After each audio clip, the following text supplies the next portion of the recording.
Finding neutral when riding a sport bike is always nerve-wracking.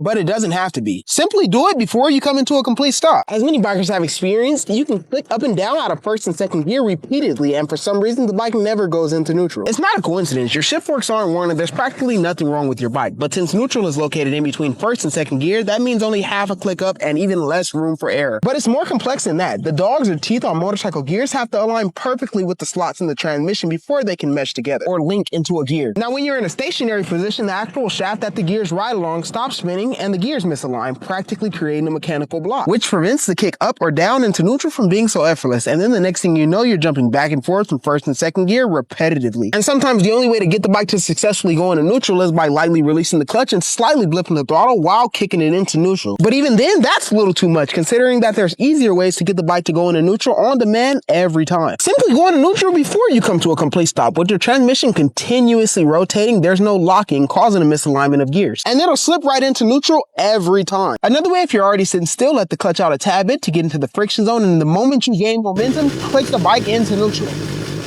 And it'll slip in. You just want the gears to rotate slightly just so you can realign them. The main solution to the problem is motion. As the gears are rotating smoothly, the bike will effortlessly notch into neutral. Compared to the bike sitting still, the transmission is loaded and not freely rotating, making it impossible to find neutral sometimes.